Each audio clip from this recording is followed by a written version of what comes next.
Viewers, আজকে আমি আপনাদেরকে গ্রামের পরিবেশে আমার বাড়ির পাশে যে বাগানটা দেখাবো। যদি ভালো না লাগে অবশ্যই আমি ফেরত দেব। অনুগ্রহ করে ভিডিওটা দেখেন, অবশ্যই ভালো লাগবে। এই যে দেখতে পাচ্ছেন যে এখানে হচ্ছে কাঁচা কলা। তো এইরকম যারা গ্রামের বাড়িতে মাঝে মাঝে আসেন, নিজস্ব যদি একটা বাগান থাকে, নিজের বাগানে যদি একটু ঢোকেন, দেখবেন যে মনটা উদার হয়ে যাবে এবং অনেক ভালো লাগবে। তো এই বাগানটা আমাদের নিজের না, এই বাগানটা হচ্ছে আমার পাশের চাচাতো ভাইয়ের।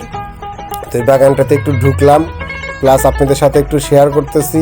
এই যে দেখতে পাচ্ছেন ছোট্ট একটা কামরাঙ্গা গাছ, প্রচুর পরিমাণে কামরাঙ্গা ধরছে।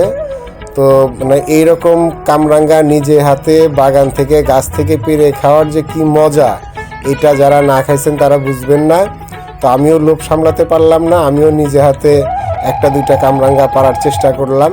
এই যে দেখতে পাচ্ছেন একটা পাকা টুসটুস একটা কামরাঙ্গা। তো এইরকম কামরাঙ্গা গাছ আর কার কার আছে এবং কে কে বাড়িতে এসে এভাবে বাগানের বা নিজের গাছের ফল মূল খান, অবশ্যই আমাকে কমেন্ট করে জানাবেন এবং কার বাড়িতে কি আছে সেটাও জানাবেন।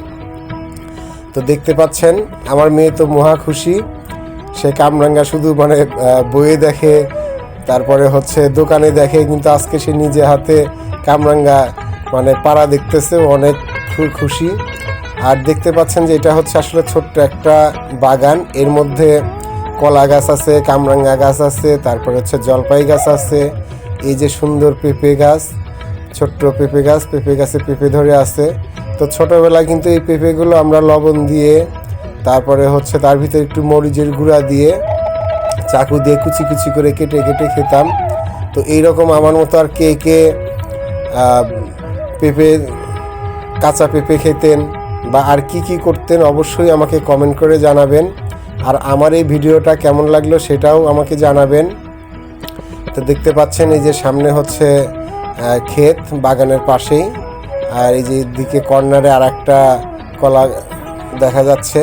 তো যাই হোক, ভিডিওটা আপনাদের সাথে শেয়ার করলাম। কেমন লাগলো? আল্লাহ হাফেজ।